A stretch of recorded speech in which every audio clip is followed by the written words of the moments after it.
Olá, seja bem-vindo à nossa disciplina de gestão de pessoas no curso de administração. Hoje vamos estar trabalhando nesta primeira aula, a parte 1, falando dos conceitos e origem da gestão de pessoas. Os nossos objetivos a serem alcançados nesta aula é demonstrar a importância das pessoas nas organizações, é evidenciar que a relação entre pessoas e organizações sempre despertou conflito, apontar então os fatores que fazem com que as pessoas dependam das organizações e, claro, que nós não poderíamos deixar de entender a influência da Revolução Industrial sobre o trabalho, porque é daí que nós começamos a traçar um paralelo com a gestão de pessoas. Vamos lá? Qual é a importância das pessoas nas organizações? Bom, em primeiro lugar, é do nosso conhecimento que a existência e sucesso de uma organização depende das pessoas que nela trabalham. Lembrando que organização nada mais é do que um conjunto de pessoas que procuram desenvolver uma determinada atividade. Então, tanto as pessoas têm os seus objetivos, como as empresas também têm os seus objetivos. Isso faz com que chamamos então de organização. A sociedade industrial do passado deu lugar para o conhecimento nos dias atuais. Quando nós traçamos um paralelo e voltamos para a sociedade industrial, nós verificamos que antigamente valorizava-se a mão de obra e hoje valoriza-se o conhecimento. Atualmente, o recurso escasso não é mais o trabalho, e sim as pessoas detentoras do capital intelectual.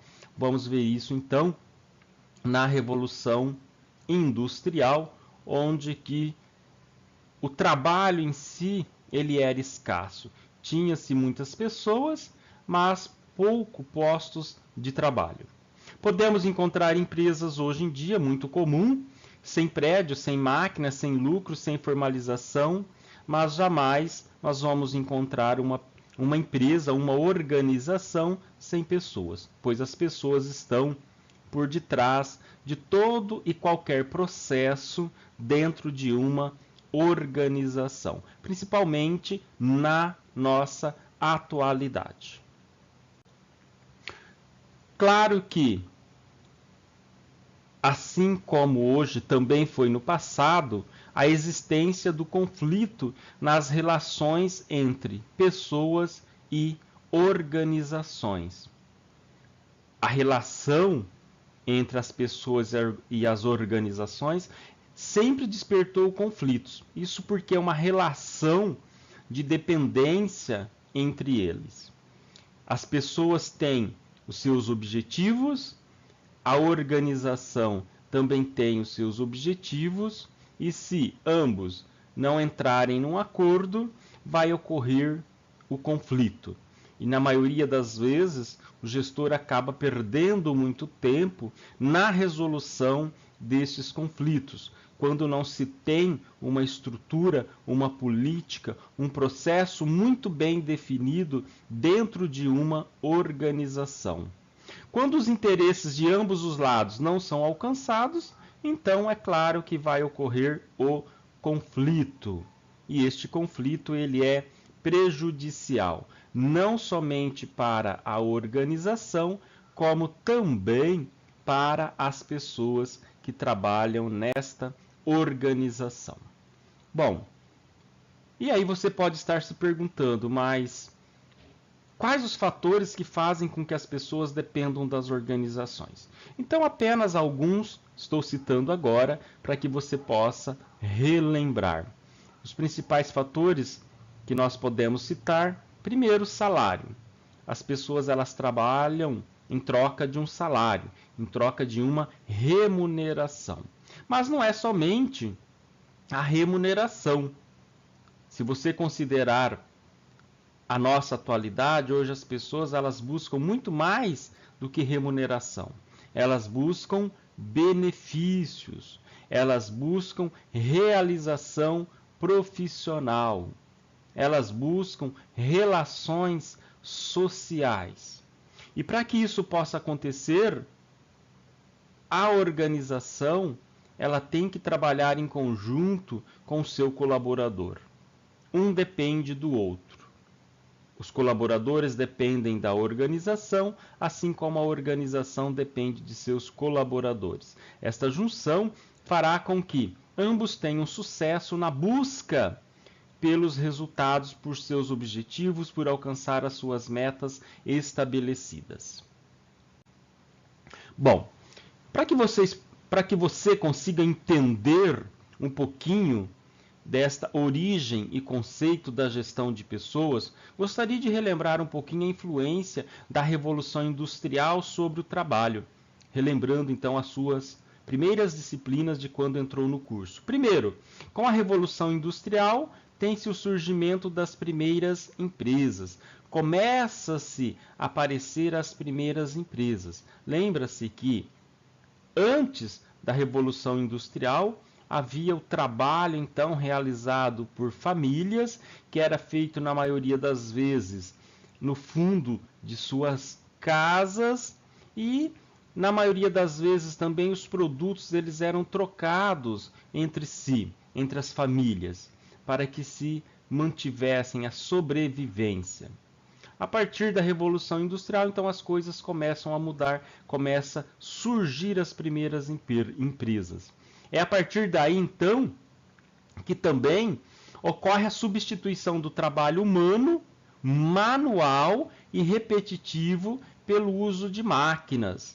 Então, começa a ser incorporado nestas empresas as primeiras máquinas e as pessoas começam a deixar de lado a mão de obra e começam a operar essas máquinas. Na época da Revolução Industrial, as pessoas dependiam muito mais das empresas do que na atualidade. Por que que isso acontecia? Porque poucas eram as empresas, muito era o contingente de pessoas que precisavam trabalhar para sobreviver. Hoje nós já começamos a ver uma situação tanto quanto diferente. As pessoas eram simples operadoras das máquinas e facilmente substituídas. Mas por que que elas eram facilmente substituídas? Porque as primeiras máquinas também não exigiam capacitação, treinamento, desenvolvimento. E o contingente de pessoas desempregadas era muito grande. Então, quando uma pessoa faltava porque estava doente, ou seja lá qual fosse o motivo, ela era facilmente substituída por uma outra. E até mesmo porque, nesta época da Revolução Industrial, conforme você lembra-se, não havia qualquer relação formal de emprego. Você pagava pelo dia trabalhado, pela produtividade, ponto final. A pessoa ela não tinha nenhum direito, como nós temos hoje na atualidade. E relembrando que naquela época as pessoas elas eram obrigadas a trabalhar entre 14 a 16 horas consecutivas por um salário miserável, mas as pessoas dependiam deste salário para poderem sobreviver, para poderem sustentar não somente a ele, como também a toda a família. Nesta época também a gestão do trabalho ela era fundamentalmente voltada para o controle da relação entre produtividade e pagamento. Se tinha produtividade, tinha pagamento. Caso contrário, não tinha pagamento. Com o passar do tempo, a complexidade das máquinas foram aumentando e assim surgiu a necessidade de especializar a mão de obra. Como eu começo a ter que investir no meu colaborador, eu tenho que capacitar ele devido às máquinas que acabam se tornando muito mais complexas, eu não posso me dar ao luxo simplesmente de ir substituindo aquela pessoa sempre que necessário. Ou seja, Para que aquela pessoa, então, ela fique na minha empresa, eu tenho que criar alguma política. E essa política, então, são os vínculos empregatícios da pessoa para com aquela organização. Já nesta época, uma seção de pessoal eficiente bastava apenas saber contratar, pagar, demitir e fazer das obrigações legais da empresa. Ou seja, não havia um departamento de recursos humanos cujo objetivo era motivar, cuidar das pessoas que ali trabalhavam. Apenas o departamento pessoal, assim como é hoje, tinha como compromisso cuidar das obrigações legais da empresa. Mas, com estes acontecimentos, com a especialização dessas pessoas, esses colaboradores eles começam a perceber que elas passam a ser recursos então importantes para a produção. E a partir dali então inicia-se o quê? Os movimentos por melhores condições de trabalho. Lembram-se que trabalhavam de 14 a 16 horas, o ambiente era péssimo para se trabalhar dentro das organizações, não havia ventilação, não havia iluminação. E com o passar do tempo isso começa a ser mudado devido então aos movimentos por melhores condições de trabalho por parte então dos colaboradores. Bem, um resumo então desta aula: não há organizações sem pessoas, isso nós já sabemos, porque são as pessoas que dão vida e resultado para as organizações. Como disse no princípio, organização nada mais é do que um conjunto de pessoas trabalhando com os mesmos objetivos, metas. Para que ambos possam tirar o maior proveito deste relacionamento, então, é importante que tanto as organizações como as pessoas tenham os seus anseios atendidos, diminuindo ou mitigando assim o conflito de interesses. Esse é o papel fundamental do Departamento de Recursos Humanos, que faz com que seja mitigado ou diminuído, então, estes interesses. Com a Revolução Industrial, as pessoas deixam seus trabalhos manuais e artesanais e passam a ofertar a sua mão de obra para as empresas, não havendo nenhuma relação formal entre empresa e empregado e com longas jornadas de trabalho. E é o modelo da Revolução Industrial que traz também mudanças, fazendo com que os trabalhadores lutem pelos seus direitos. Iniciava-se aí, então, uma grande movimentação por parte dos trabalhadores para que melhorasse, então, as condições de vida no ambiente de trabalho, para que os seus direitos fossem melhorados e tudo mais. Deixasse esta relação de ser informal e passasse a ser formal. Então, os trabalhadores eles passam a ter os seus direitos. Bem, esta é a nossa primeira aula. Espero que tenha entendido e a sua importância para o nosso entendimento, que é mostrar a origem e os conceitos para que nós possamos entender sobre a gestão de pessoas nos dias atuais. Abraços e até uma próxima oportunidade. Olá, seja bem-vindo à nossa disciplina de gestão de pessoas do curso de administração, dando continuidade à aula 1, parte 2, onde falaremos sobre recursos humanos e as escolas administrativas. Vamos tratar então da abordagem científica. Como objetivos, nós temos demonstrar que, assim como a humanidade, as empresas passam por períodos de evolução, apontar que todas as escolas da teoria geral da administração apresentam reflexo na gestão de pessoas e, por fim, demonstrar as características da abordagem científica. Vamos lá então? Bom, recursos humanos e as escolas da administração. Como é do seu conhecimento, a história da humanidade, ele ocorre por períodos, assim como também o desenvolver das empresas e das pessoas que trabalham. Desta maneira, em um mesmo período poderá existir vários modos de pensar. Na aula anterior, nós vimos que na Revolução Industrial, as pessoas elas atuavam de uma determinada maneira. Anteriormente, a Revolução Industrial era de outra maneira. Se compararmos esses dois períodos com a nossa realidade hoje, é uma maneira totalmente diferente. E isso pode ser, então, comprovado comparando os países.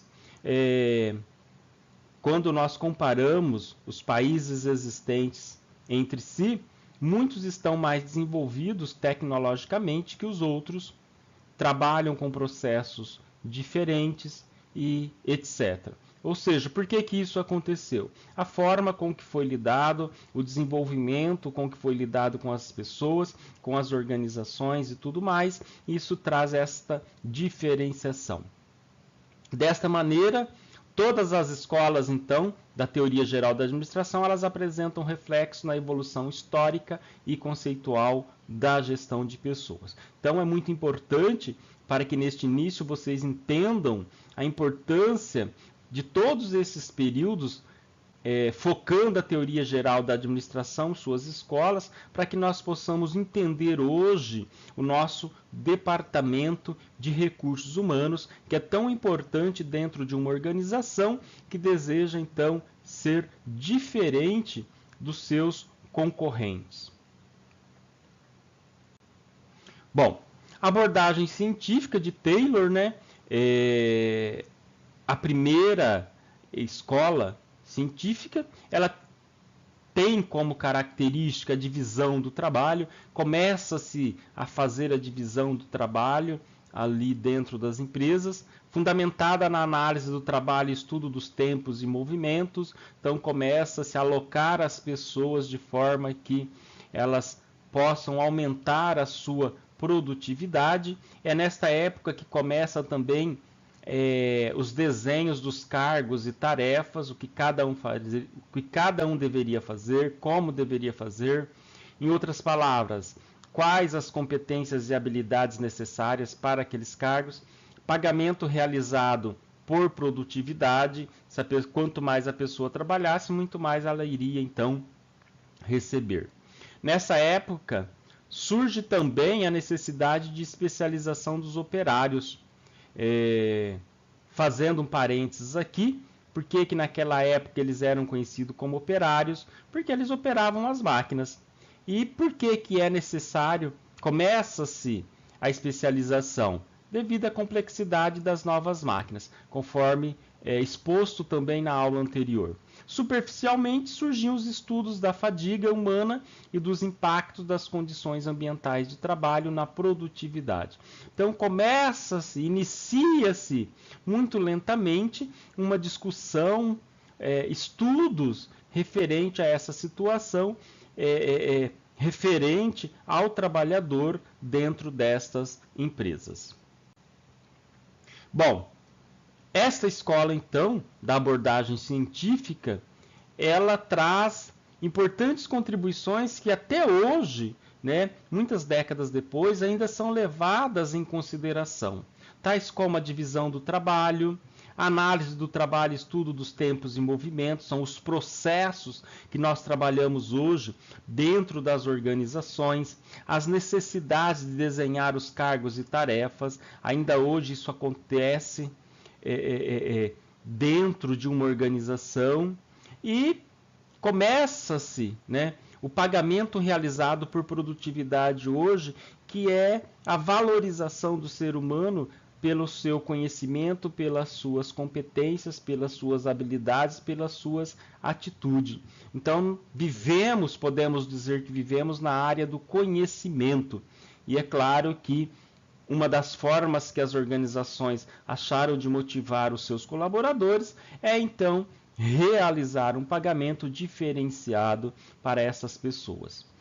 Lembrando que é nesta época que surge a necessidade de especialização dos operários, e isso acontece até nos dias atuais. Essa especialização ela é extremamente importante, e nesta época inicia-se os estudos da fadiga humana, hoje já muito mais desenvolvido, porque hoje preza-se pela qualidade de vida no trabalho. Espero que tenha entendido sobre, então, essa escola tão importante aí para a relação da gestão de pessoas. Aquilo que nós temos hoje, os resultados, as políticas e tudo mais, iniciaram-se, então, nesta escola aí da abordagem científica. Um grande abraço e até uma próxima oportunidade. Olá, seja bem-vindo à disciplina de Gestão de Pessoas do curso de Administração.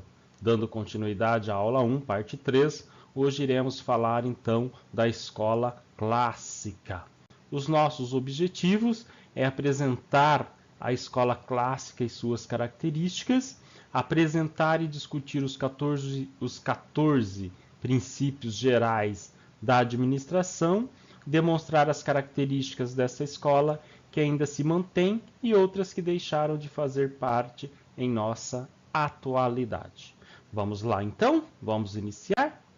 Escola clássica, lembrando então que o seu precursor é Fayol, ela contribuiu para a gestão de pessoas com a definição das funções administrativas que permanece até os dias de hoje, tais como planejamento, organização, direção e controle. Relembrando então, planejamento nada mais é do que definir os objetivos, decidir como alcançar os planos, programar as atividades, alcançar as metas. Já a organização é a ordenação dos recursos materiais e recursos humanos, visando atingir os objetivos estabelecidos. O organograma da empresa é definido nessa função, então, administrativa, e este serve para a representação da estrutura da empresa, estrutura departamental, deixando claros níveis hierárquicos. A direção é tomada de decisões de liderança e intercomunicação com os subordinados, fazer acontecer, dinamizar. E o controle, avaliados os progressos da empresa em seus objetivos e feitas as devidas correções para garantir que os resultados sejam satisfatórios, ou seja, controlar para que realmente tudo aquilo que foi planejado, ele realmente pode acontecer.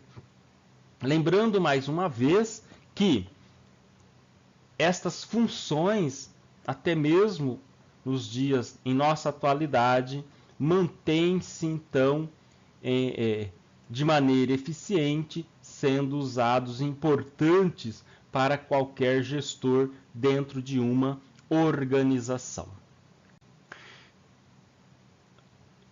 Fayol, então, na escola clássica, ele ficou conhecido pela elaboração dos 14 princípios gerais de administração, muitos dos quais permanecem ainda hoje valendo, e principalmente para nós que estamos trazendo estes conceitos para a gestão de pessoas.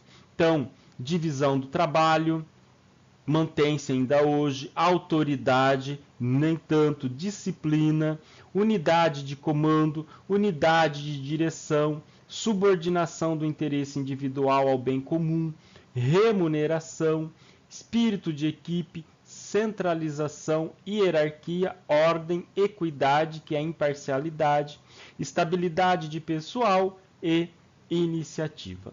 Então, eis aí alguns dos 14 princípios gerais de administração, dos quais muitos ainda permanecem até em nossos dias, valendo, sendo colocado em práticas dentro das organizações, sendo responsável por isso o Departamento de Recursos Humanos.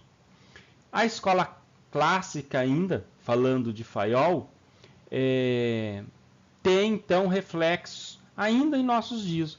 O espírito de equipe, que tanto se fala hoje do trabalho em equipe dentro das organizações, a equidade, a iniciativa. Então, eis aí algumas das características meramente muito importante, aliás, dentro de uma organização para que ela possa ter sucesso. Claro que outros, eles foram superados, né? É bem normal que isso venha acontecer realmente, como unidade de direção, comando, centralização, hierarquia. Então, mais ou menos dentro das organizações, mas eles vão deixando aos poucos de existirem, estão sendo substituídos por outros princípios, então, que têm maior viabilidade para os dias dos quais nós estamos vivendo, nesta era da informação com tecnologia avançada. Então, nesta aula de hoje, nós aprendemos que a escola clássica, ela contribuiu para a gestão de pessoas por intermédio das funções administrativas, mais uma vez, relembrando que é o planejamento, organização, direção e controle. Lembrando dos 14 princípios gerais da administração, que foram, na época, apresentados por Fayol. Muitos hoje não têm mais fundamentação, mas outros ainda se mantêm viáveis dentro da organização.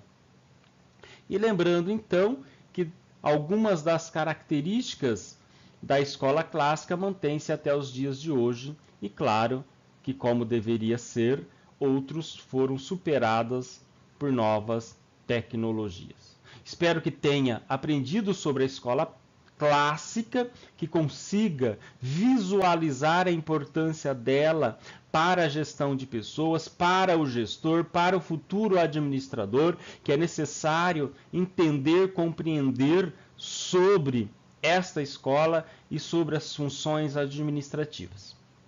Um grande abraço e até uma próxima oportunidade.